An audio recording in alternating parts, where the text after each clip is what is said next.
Hey guys, my name is Burak. I'm so excited to be here on stage here. So maybe to give a bit of a story about myself, I'm a Bitcoiner. I got introduced to Bitcoin first through Liquid. I've been doing some Covenant R&D stuff ever since, and I'm recently exploring the Lightning space. But as a Bitcoiner, I've always had severe objections towards Lightning, especially, centered around the UX hurdles, from inbound liquidity to async receiving and to interactivity. And the more I realize, and the more I dig into Lightning, the more I realize these objections, are kind of addressable in the long term, i.e., PTLC solves the async receiving plus the proof of payment problem at the same time. And then I started to work on TBDXXX as the placeholder. I'll be making it public for the first time here.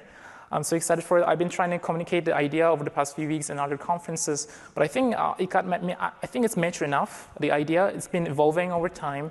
It all started as a Lightning wallet idea and evolved into a distinct layer 2 protocol on its own. But when I tell it's a distinct protocol, it's really not. It kind of feels like a subnet of Lightning. You can forward HTLCs to the broader Lightning, and you can get paid from broader Lightning. But internally, at its core, TBDXXX, the placeholder, it's a distinct layer 2 protocol. It's more like an off-chain, scalable, footprint minimal, blinded coin join protocol. It has similarities with Lightning. It has similarities with eCash. It has similarities with Lightning. But it's a really own thing.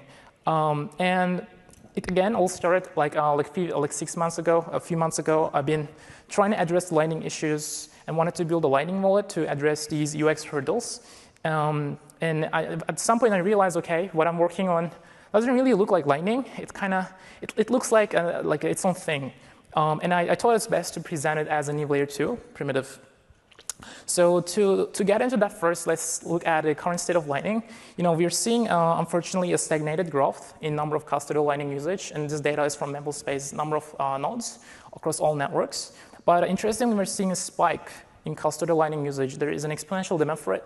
I think Nostr and Zaps plays a huge role in this. Perhaps that's perhaps why people demand so much for custodial Lightning usage, because non-custodial Lightning UX doesn't quite work. There's too many. The entry barrier to onboarding the Lightning is too difficult. You have to go ahead and acquire liquidity, and you have to be online to receive and all that. So I think the ideal UX, Lightning non-custodial Bitcoin UX, should be as frictionless as on-chain, but it should be as convenient as on-chain, and it should be cheap and fast as Lightning.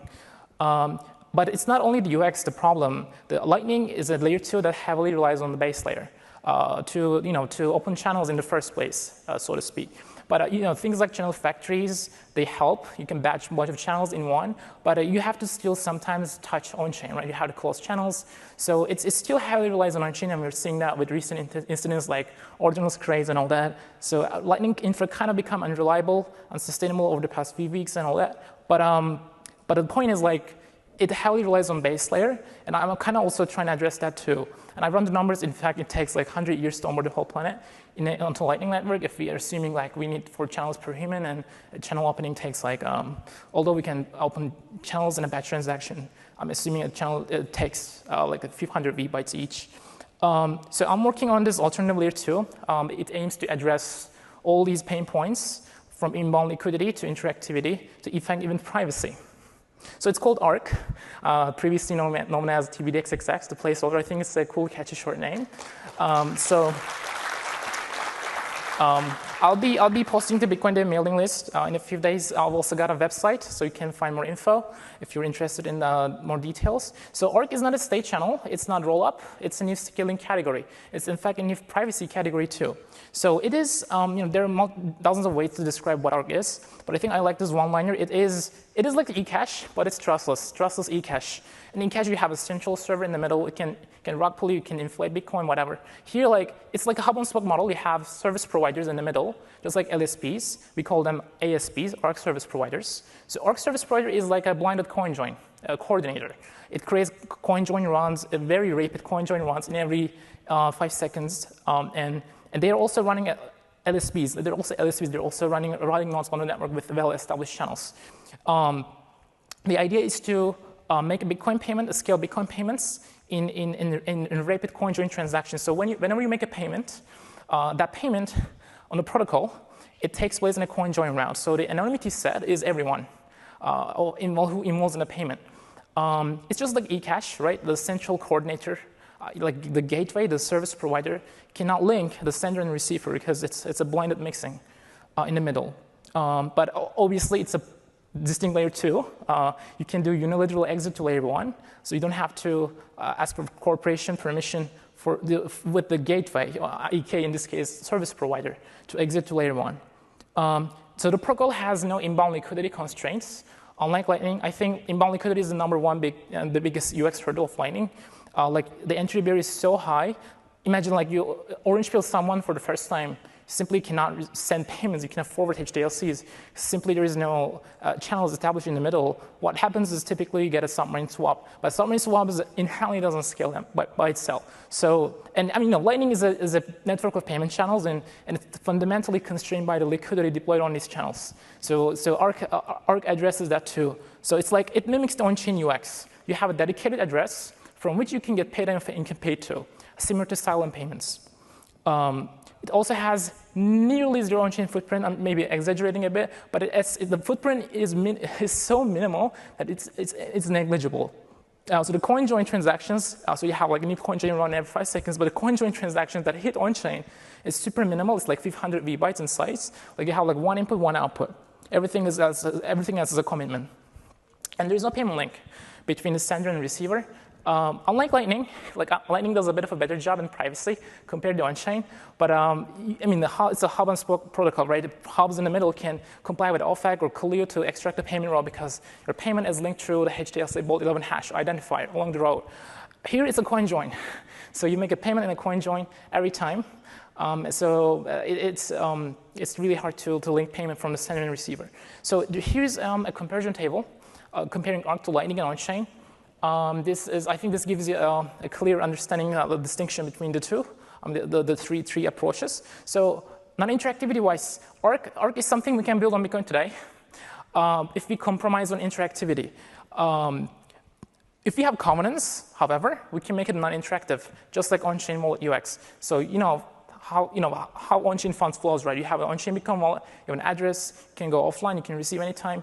So not interactivity requirements, no inbound liquidity. Just like that, you can be offline and you can receive, assuming if you have covenants. Without covenants, well, you have to self-host your node on Umbrella or something, just like Lightning. But if you have covenants, like it becomes fully non-interactive. So all you need is a smartphone in that case. Well, Lightning, well, if you need to be online to create an invoice, PTLC solves that, yes, but you still need to be able to sign for channel breaches. So you have to do periodic checks with the on-chain data.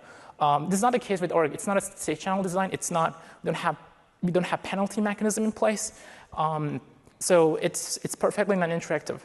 Onboarding-wise, onboarding stands for how easy it is, how convenient is it to onboard people into protocol. So just like on-chain, you have a wallet and you're good to go. You have an address. Same goes to here. Like we don't have any invoices. You have a dedicated public key, and you can get paid from that public key. Scalability-wise, so on-chain is the absolute worst. Anything that on-chain doesn't scale. Anything that touches on-chain doesn't scale. In my opinion, on-chain even doesn't exist. So Lightning does a bit of a better job, yes, but it heavily relies on layer 1. You have to again touch on-chain sometimes. In ARK, the footprint is super minimal. You have like all one setup across all times. In terms of on-chain footprint. So you can, in theory, onboard the whole planet into ARK, like in theory, maybe not in practice. Unlike in Lightning, again, it takes 100 years to onboard without channel factories. And privacy, well, on-chain is the worst. Obviously, Lightning is better, but you can still hop Sicilian coolly and extract the payment info. But ARK is, again, it's a scalable coin join protocol, so everything is blinded. So to give more, to dive more into details, ARK. Well, it has a UTXO set, like UTXO set, but that lives off the chain.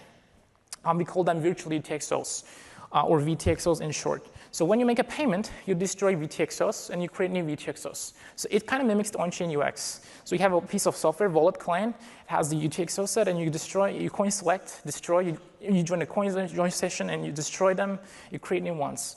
And we have a trustless two-way back mechanism built into protocol. It's like a sidechain, but it's a layer 2.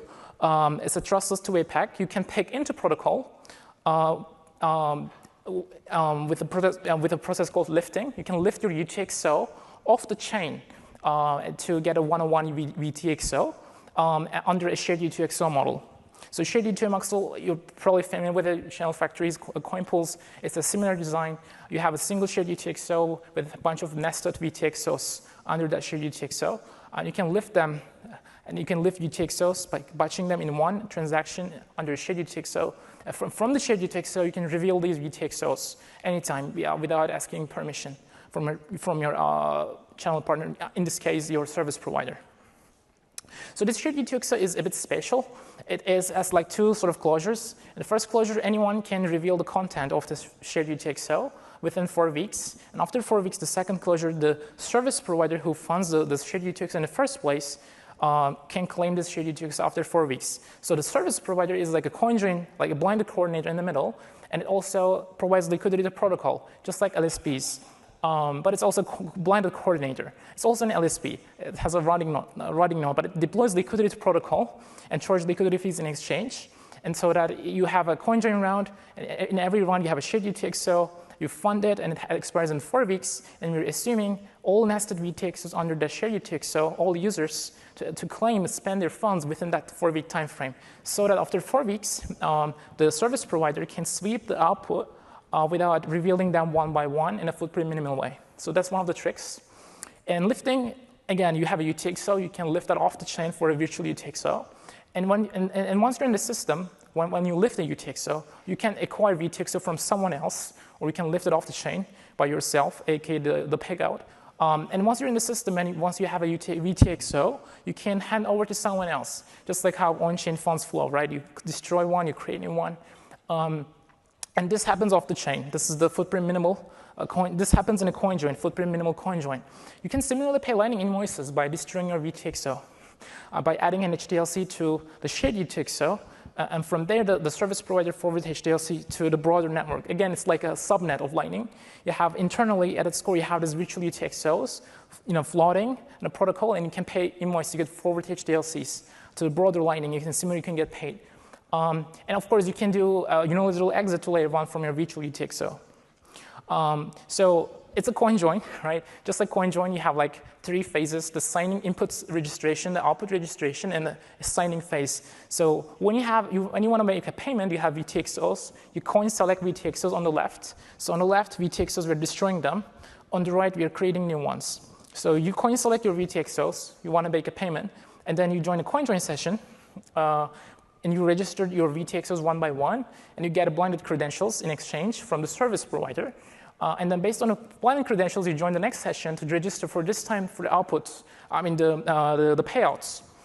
It could be a new VTXO or it could be an HDLC. And this all goes under a shared UTXO. The coin join transaction that hits on-chain has one output, and it has all these new outputs on the right nested under that output. And then we call this transaction, this construction, a pool, like a coin pool. It's very similar. We call it a pool. And then the on-chain pool transaction is highly minimal. It's one input, one output, really.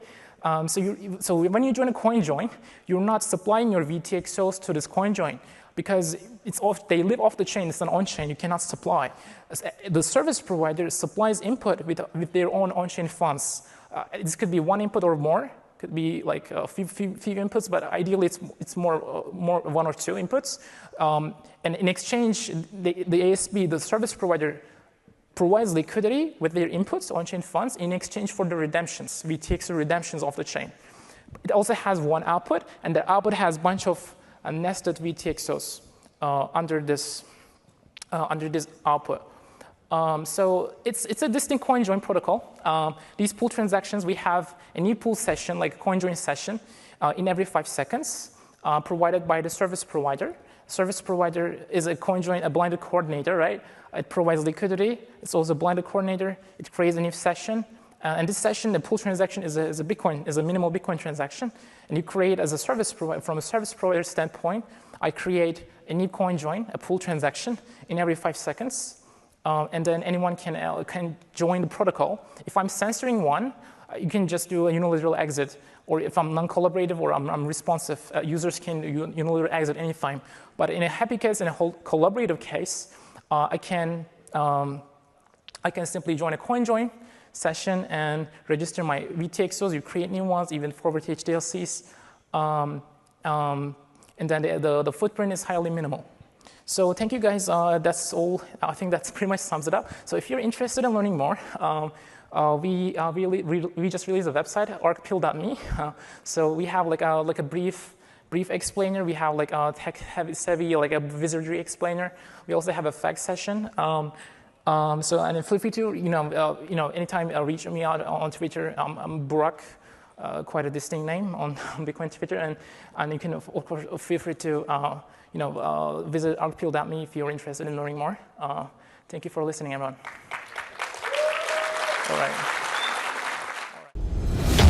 Thank you, Miami, for the last 3 years in this amazing city. The whole world shut down, but Miami welcomed us with open arms. We want to show Bitcoin to the whole world. We are taking the conference on the road to set the stage for Bitcoin in a new city.